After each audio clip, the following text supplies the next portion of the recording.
Hello, very good evening.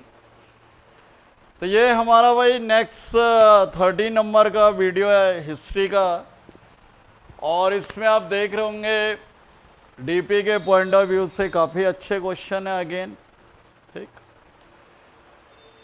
और इसमें जो आपके क्या कहते हैं, पहला क्वेश्चन है कि दिलवाड़ा के जो टेम्पल हैं ये कहाँ पे स्थित हैं, जो जैन धर्म से रिलेटेड हैं। तो ये है आपके कहाँ पे, यह है आपके राजस्थान में एक जगह है नियर माउंट आबू। कहाँ पे ये, माउंट आबू राजस्थान में। और इनका निर्माण करवाया विमल शाह सोलंकी के द्वारा इनका निर्माण करवाया गया, विमल शाह सोलंकी, ठीक।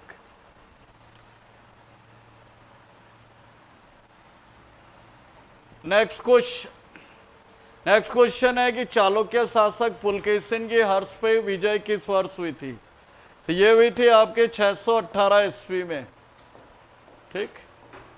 कौन सी नदी के तट पे, तो ये था आपका नर्मदा नदी के तट पे, नर्मदा नदी के तट पर, ठीक। हर्षवर्धन को इसने हराया था आपके, क्या कहते हैं। नेक्स्ट क्वेश्चन है संगम साहित्य के पैट्रन्स कौन थे या संरक्षक कौन थे। तो ये थे आपके मदुरई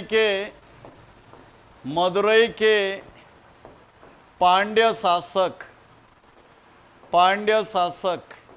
ठीक। मदुरई के पांड्य शासक। और संगम जो होता था ये क्या होता था, assembly of Tamil poets, assembly of Tamil poets, Tamil कवियों की सभा को उस समय जो है आपके संगम के नाम से जाना जाता था। और जो कि मोस्टली आपके कहाँ पे होते थे, मदुरई में, मदुरई तमिलनाडु में। निम्नलिखित में कौन सा अजंता की गुफाओं के बारे में सत्य नहीं है। तो ये इसमें कौन सा सत्य नहीं है, ये आपके कहाँ पे, महाराष्ट्र में, औरंगाबाद में फर्स्ट स्टेटमेंट सही है। सेकेंड है दे आर डेकोरेटेड बुद्धिज्म, बौद्ध धर्म से रिलेटेड है, ये भी सही है आपके। थर्ड क्वेश्चन है they depict the techniques use in ancient India, प्राचीन भारत की तकनीक से, ये गलत है क्योंकि ये लगभग 600 ईस्वी तक की टेक्निक को इनमें यूज हुआ है, तो ये मिक्सचर है। नेक्स्ट है इनमें फ्लोरा और फोना का इस्तेमाल नहीं हुआ है, तो ये भी सही है। फ्लोरा और फोना माने आपके क्या कहते हैं, प्लांट्स और एनिमल्स का प्रयोग नहीं हुआ है, तो ये किससे रिलेटेड है आपके, यह है आपके महात्मा बुद्ध से। तो फ्लोरा फोना का मतलब जंतु और वनस्पतियों का उपयोग इनमें नहीं हुआ है। नेक्स्ट है कुतुब मीनार के परिसर में मेहरौली स्तंभ मुख्य रूप से किसके लिए प्रसिद्ध है। तो ये क्या है, सर्वश्रेष्ठ क्वालिटी का स्टील है, ये क्वालिटी का स्टील, ठीक, जिसकी हाइट है आपके 7 मीटर के आसपास।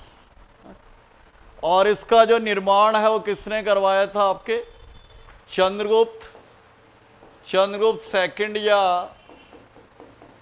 चंद्रगुप्त विक्रमादित्य के द्वारा, ठीक। नेक्स्ट है अशोक के शिलालेखों में किस लिपि का प्रयोग हुआ है। तो ये किस लिपि का प्रयोग हुआ है, ब्राह्मी लिपि, या फिर उत्तर पश्चिमी जो भारत था, नॉर्थ वेस्टर्न इंडिया में जो है वो कौन सी लिपि का यूज हुआ है, खरोष्ठी लिपि का प्रयोग हुआ है।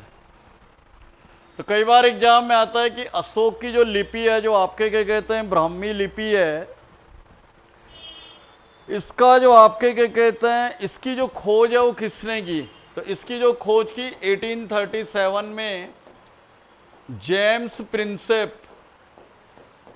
प्रिंसेप नामक विद्वान ने, जेम्स प्रिंसेप नामक विद्वान ने की थी। ठीक, तो ये भी आपके कई बार एग्जाम में आता है। नेक्स्ट है, निम्नलिखित में कौन सा कनिष्क का दरबारी कवि था? तो ये कौन सा था? चरक, जिसे कहा जाता है father of Indian medicine, Indian medicine. और कौन सी बुक लिखी इसने? चरक संहिता, चरक संहिता नामक पुस्तक लिखी, चरक संहिता नामक बुक लिखी। नेक्स्ट है, किस वेद में अनुष्ठानों का वर्णन है? The Veda which deals with rituals is known as. तो जिसमें यज्ञ करने की विधियां हैं, यज्ञ करने की विधियां हैं, वो कौन सा? आपके यजुर्वेद, यजुर्वेद।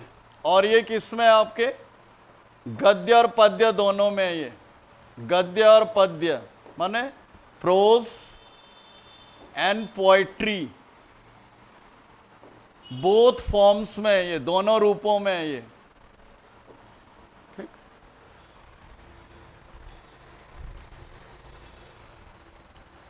नेक्स्ट है, मौर्य साम्राज्य की राजधानी कहां थी? तो ये हमने पहले भी पढ़ा होगा, पाटलिपुत्रा। पाटलिपुत्र जो थी ये इनकी राजधानी थी। मगध जो था, संस्थापक आपको पता ही है चंद्रगुप्त मौर्य था इसका। और मौर्य वंश का अंतिम शासक था आपके वृद्धरथ। लास्ट रूलर कौन था इसका? ये था आपके वृद्धरथ।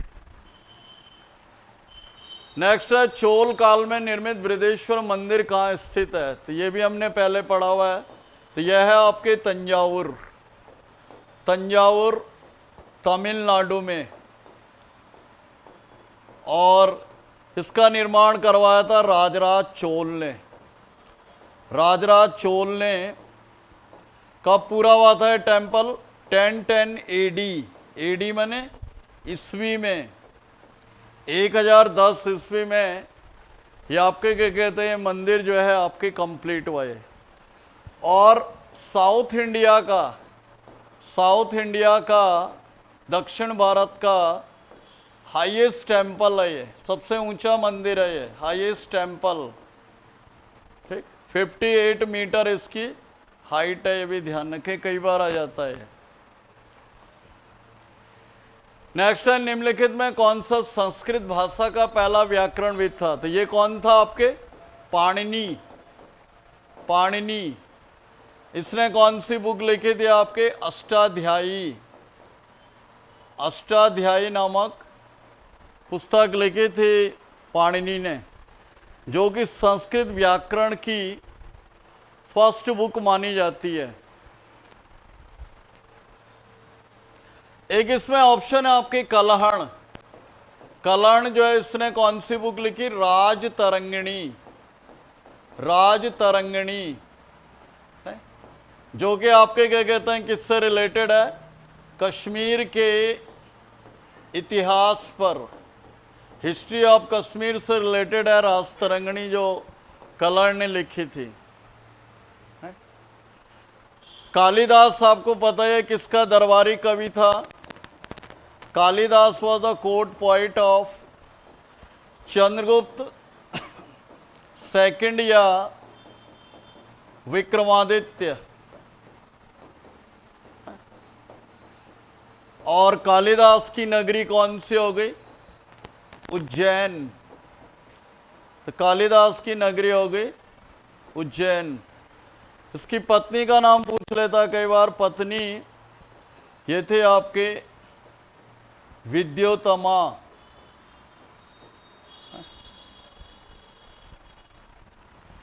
नेक्स्ट क्वेश्चन है, निम्नलिखित में किस शासक के लिए एक ब्राह्मण का प्रयोग किया गया? तो एक ब्राह्मण का जो प्रयोग किया गया वो किसके लिए किया गया? गौतमी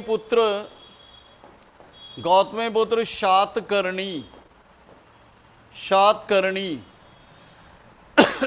और ये जो था आपके सातवाहन वंश का तीसरा शासक था ये, थर्ड रूलर था ये सतावाहन डायनेस्टी का।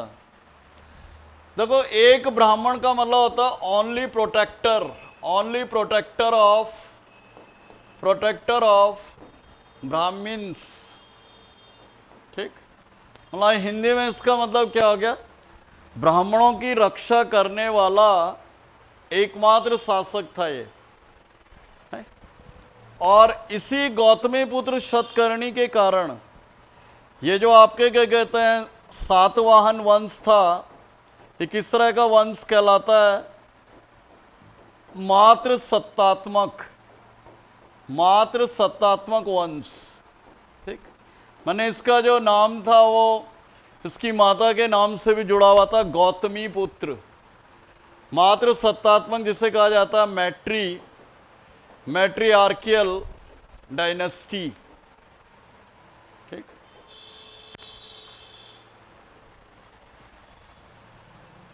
तो ये था हमारा आज का वीडियो भाई। आई होप आप ज़्यादा से ज़्यादा लाइक करेंगे, शेयर करेंगे, सब्सक्राइब करेंगे। Have a good day.